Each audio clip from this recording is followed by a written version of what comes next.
Now, Wales' opening two matches are against Switzerland and Turkey, and they'll take place in Baku, where fans are expected. Now, Craig Slater is in Baku for the Azerbaijan Grand Prix, which takes place this weekend, but he's been on double duty. This morning, Craig, you've been speaking to the president of the Azerbaijani FA, I understand. Now, fans are allowed to travel to the matches, but how many does he expect to be travelling from Wales? It's quite a hike, isn't it?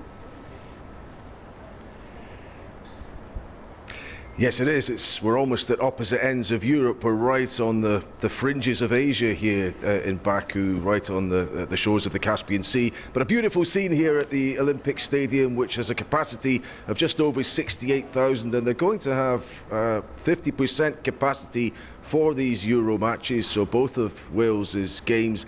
The official government advice in terms of travelling here is not to come. We have to stress that this is an amber zone country, Azerbaijan, at the moment, and British government advice to Welsh fans is not to come to the game, but many booked their tickets and hotels well in advance, and we're expecting around 2,000 fans to make the trip for both of Wales's games, which follow on from the Grand Prix. So on the 6th and the 12th of this month.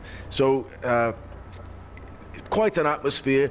They won't have to wear masks at the ground. They will have to present a clean COVID certificate, having tested negative for that to make the trip in the first place. And they will be relatively free in Baku to eat at restaurants, visit bars, and walk around and see the sights. But in terms of the second game that Wales will face here, that will be against Turkey.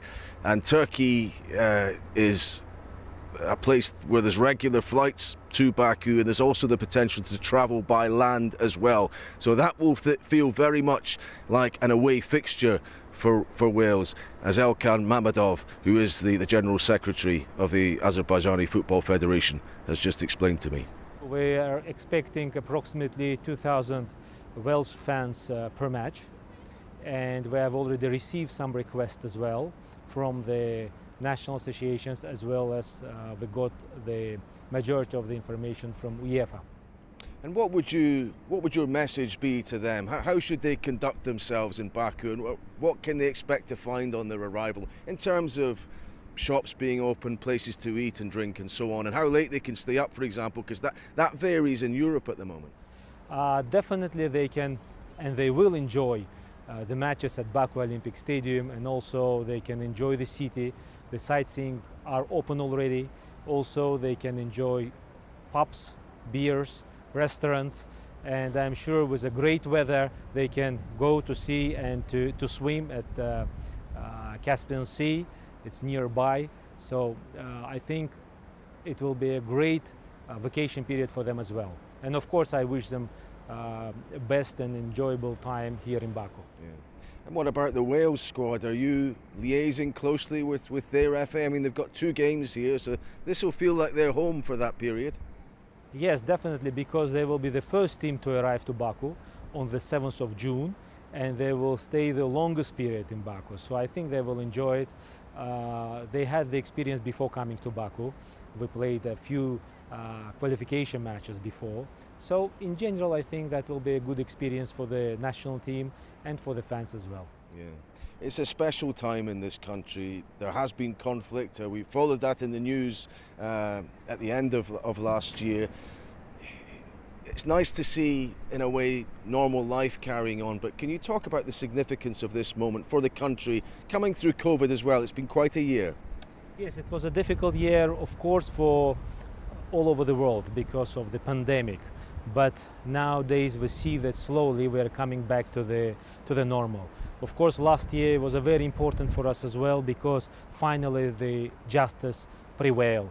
The territory which was under occupation finally has been liberated, and the peace came back to the territories, to the 20% of the territory of Azerbaijan.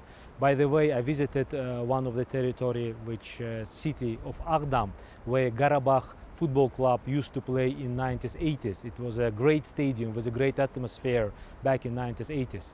Unfortunately, during the 30 years, the stadium was destroyed nothing is left out of the stadium. So we visited the stadium, and recently the government made an announcement that they're going to rebuild the stadium. So we're looking forward to go back to the stadium, play there the matches, international matches and national competition matches as well.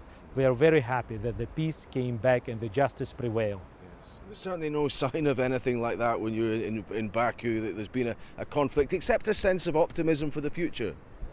Of course, the optimism was here always and will be in the future as well. And as you can see, now Baku is in a close preparation to Formula One. We're very excited as well. And then right after Formula One race, we're going to host one of the greatest sporting event in Europe, which is European Championship. Wales is one thing. Turkey, who Wales will play here, will be maybe a different atmosphere altogether. How many fans could they bring? And for the Welsh, will this feel like an away game? It will be difficult, of course, to feel themselves at home at the stadium, because we're expecting more Turkish fans coming to Baku because of the direct flights, and there are few flights per day. And I'm sure there will be a number of the flights which will be increased. We're expecting approximately per each match 12,000 Turkish fans to come from Turkey. Yeah, that would be nice. It would feel like a proper contest then, I suppose. Yes, of course, and with the 50%, I think the atmosphere will be a really football atmosphere in the stadium. Yeah. So overall, if we're summing up, Elkhan, I mean, it's not how you'd have wished it exactly, but you're making the very best of this, and it'll be something that maybe will show football on the road to getting back to where it wants to be. Take in consideration the 12 months pandemic period, I think we are trying to get maximum out of European Championship. And we're going to use maximum opportunity to create the football atmosphere, festival in the city. I'm sure my colleagues in other 10 cities will try to do their best to create this atmosphere, because it will be a once-life opportunity to have European Championship matches in 11 cities of Europe. Yeah, 12th and 16th of June, I should get it right, those two Wales games here. But a beautiful surface they'll have to play on as well. Looking resplendent at the moment. Lovely sunshine forecast for the next couple of weeks here in Baku as well. Temperatures during the day heading up towards 30 degrees and still staying pretty warm at night, around about the mid-20s too. But a great playing surface. Wales are familiar with it, of course, they've played here as well. This also the scene of the Europa League final a couple of years ago when Chelsea beat Arsenal. And the pitch prepared, I can also reveal, by an English groundsman. So plenty of expertise going into that as well. Oh, great research, Craig. Thank you very much. A busy time in Baku.